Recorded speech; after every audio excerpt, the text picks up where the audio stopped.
Welcome to the Path Monk Presents podcast. My name is Sean Donnelly Lewis, and I'm really excited about our guest today. His name is Derayo, and he's a marketing manager at Metrikus.io. Derayo, how's it going? Yeah. Hey there. Thank you for having me on the podcast. Yeah, I'm good. Thank you. How are you? Yeah, I'm doing well in sunny Germany. Nice.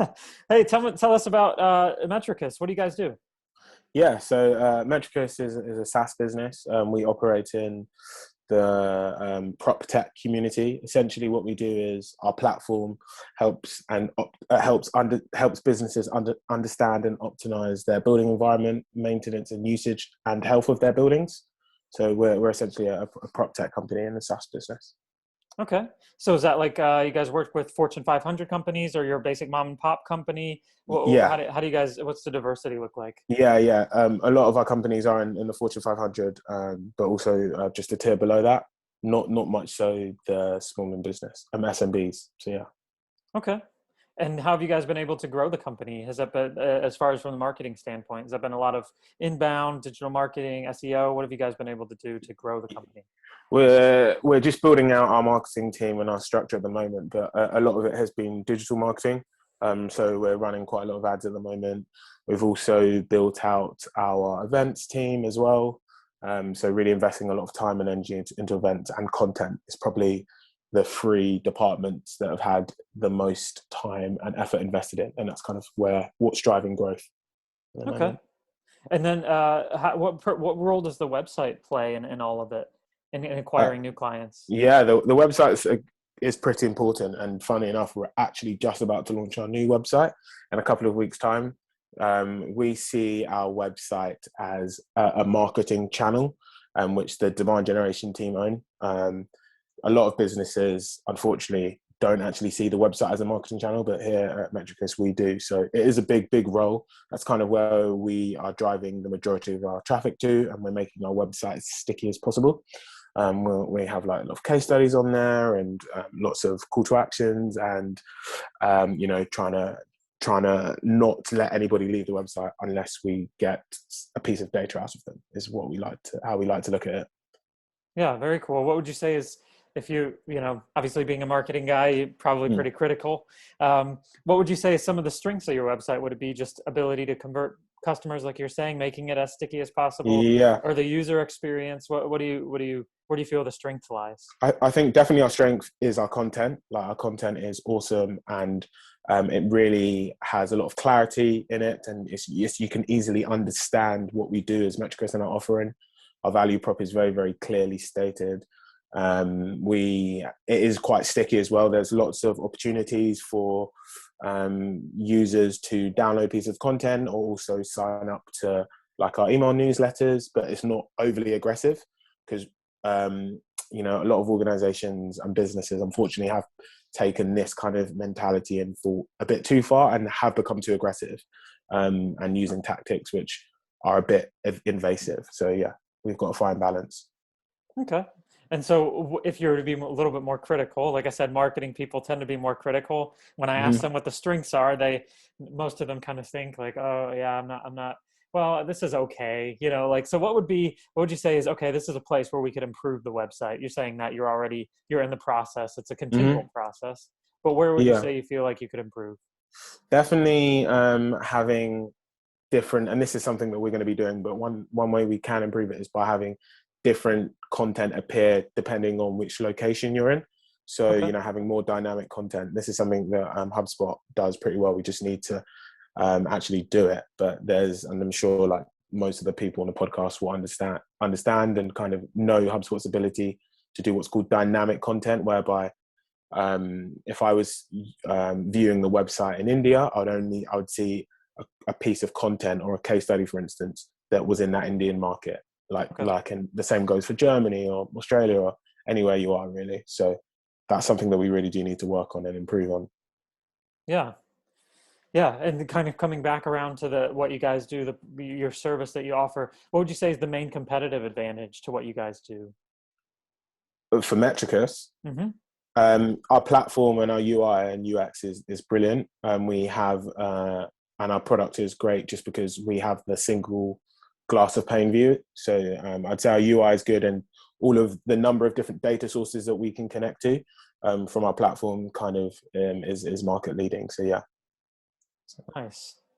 And you guys said that you're still growing as a company, but talk Mm-hmm, about mm-hmm. structure for a second, because in 2021 businesses are structured so differently. How do you Yeah. guys have how is sales and marketing structured at the moment?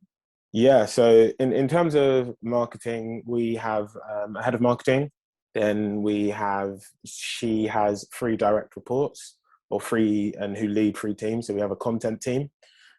We have a demand generation team, which I'm in. And then we also have a creative team. And then we're just about to hire a product marketing manager who's also going to be building out her team too. And then underneath that, we have a few reports, like we have a couple of content executives, soon to be hiring a few interns, and we have one design intern too. So that's kind of what we do and how the team will look in the next 9 months or so. In terms of the sales team, we're just actually building out our sales team at the moment, but it's headed up by one sales director, and he will also be building out his team.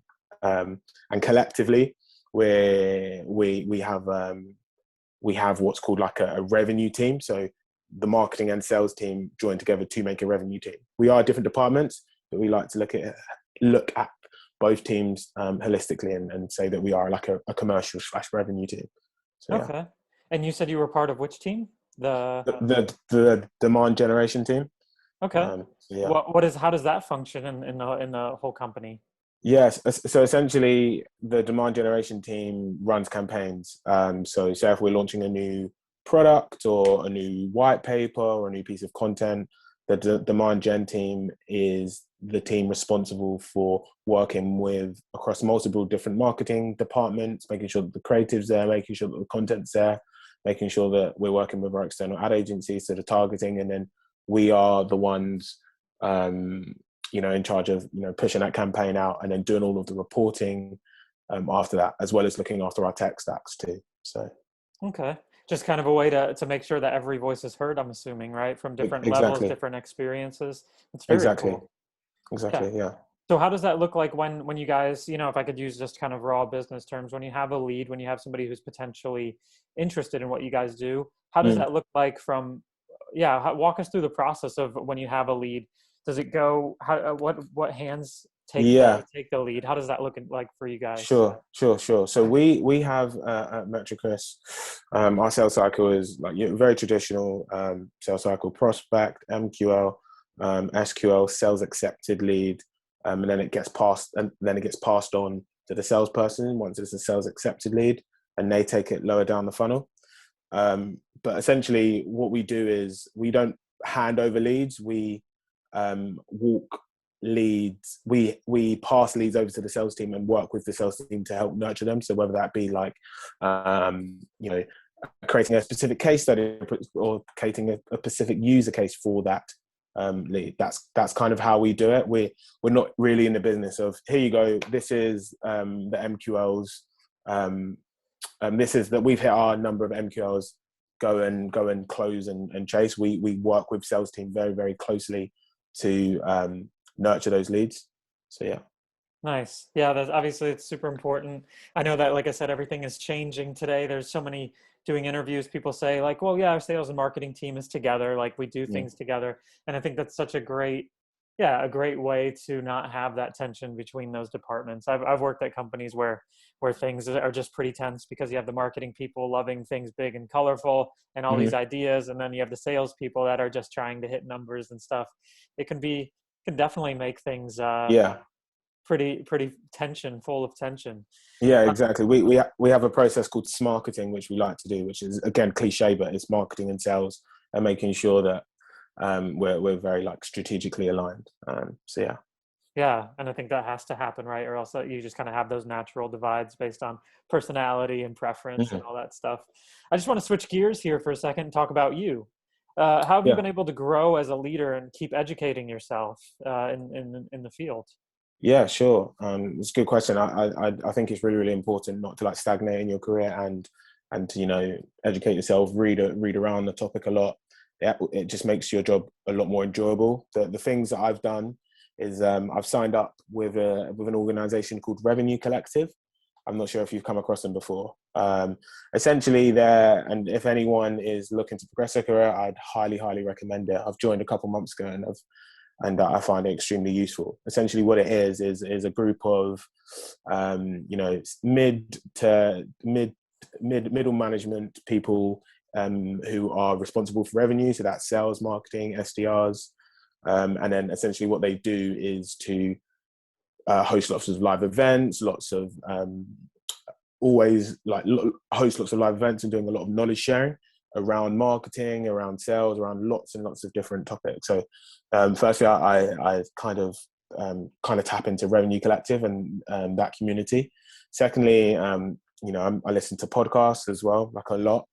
One of, I guess, my favorite podcast is called Demand Generation Live with Chris Walker. If anyone is listening to that, I think it's awesome, as well as Path Monk's very own podcast I'm listening to a lot too. So yeah. We did not pay him to say that. This is real, authentic stuff going on.